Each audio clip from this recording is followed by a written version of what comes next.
Hey there, my name is Joe Poliak, San Francisco Bay Area real estate agent with Rise Homes, and I make videos like this for people like you who might be thinking about buying, selling, or investing in real estate, or just interested in getting some real estate related information of what's happening here in the San Francisco Bay Area. So this is a San Francisco real estate market update where we're reviewing the data for December 2024, comparing that to December 2023. We're reviewing single family home data and condo, TIC, and co-op data, comparing those things and just kind of seeing what's happening in the market. So let's jump right into it. Okay, let's start with single family homes. New listings that hit the market in December 2023 was 50.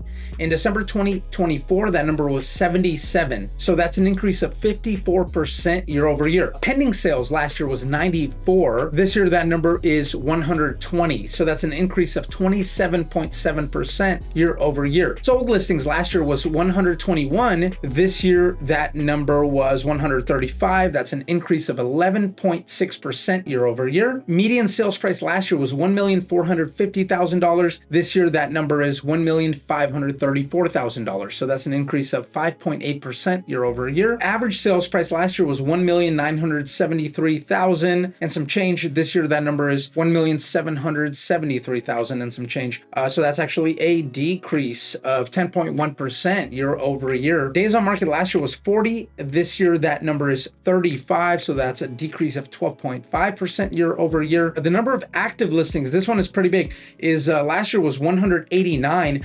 This year, that number was 137. So a total of 137 homes listed for sale, single family homes listed for sale in all of San Francisco City and County, December 2024. Sorry, at the end of the month. This is for the end of the month.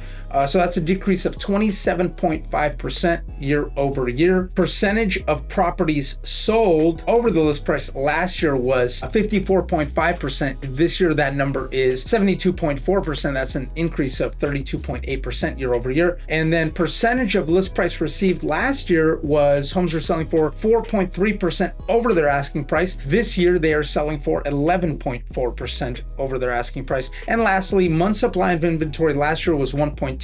This year, that number is 0.7. All in all, even though we've seen a pretty strong increase in the number of new listings that hit the market year over year and pending sales and sold listings, that activity went up quite a bit. Still, inventory was down significantly. The number of homes for sale, aka supply, was down significantly this year versus last year. And in fact, I don't have the data with me completely, but I wouldn't be surprised if this is among the lowest ever recorded since they started keeping records of this for a December ever. I mean, this is a really, really low number, 137 total homes for sale. So that's pretty low. And then 0.7 for month supply. I mean, that's an extreme seller's market. And we are seeing that in the trenches. I am seeing that just there's nothing available for sale. So all of our buyers are really like, there's nothing. Good news for sellers, it seems to be that, prices are slowly kind of coming back up in the city.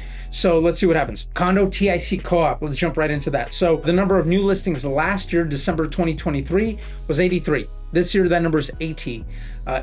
So that's a decrease of 3.6% year over year. Last year, 136 pending sales. This year, exactly the same number, 136, so no change. Last year, 164 sold listings. This year, same exact thing, 164 sold listings. That's pretty crazy, actually, that both of those numbers remain completely unchanged year over year. Median sales price last year was $995,000. This year, that number is $1,060,000. So that's an increase of 6.5% year over year. Average sales price last year was $1,166,000 some change. This year, that number is $1,298,000 and some change, an increase of 11.3% year over year. Last year, days on market was 77. This year, that number is 74. So still takes a little bit over 2 months for a condo TIC co-op to sell in San Francisco, which is still, it's kind of a long time when you compare it to single family homes. Active listings last year, this is the big number. Last year was 505. This year was 400. I remember that after the pandemic kind of began later that fall, like pandemic started in March 2020. And so later that fall and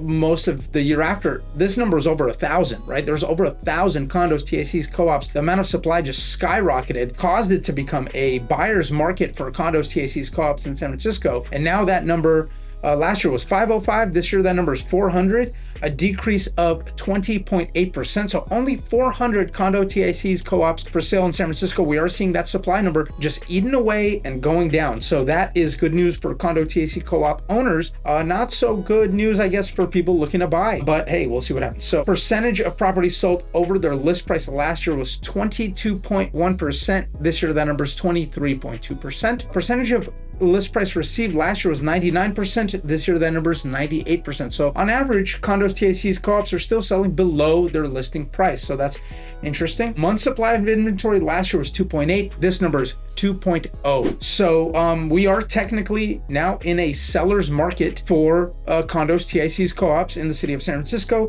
Let's see if the changes, the political changes, the socioeconomic changes, the macroeconomic changes, things that are coming today. I'm filming this video. It is January 20th. It is inauguration day for the President of the United States. The mayor was inaugurated for San Francisco. The new mayor was inaugurated, I think it was a week and a half ago. So a lot of changes are happening. Let's see how that's going to affect San Francisco real estate activity over the course of the next year, 2 years, 3 years, 4 years. You know, not everything is in a bubble, so you can't praise or blame a president. You can't praise or blame a mayor, praise or blame any politician fully and completely, obviously, because nothing happens in a vacuum. There are macroeconomic factors, there are microeconomic factors, there are just things that you can't control. But let's see what happens. Who knows? Thanks so much for watching this video. I hope you enjoyed it. If you did, please don't hesitate to reach out. Please don't forget to hit the subscribe button, hit the like button, comment with any feedback or questions you have for me. If you're thinking about buying or selling real estate anywhere in the San Francisco Bay Area, I'm your guy, and I would love to help you. Thanks again.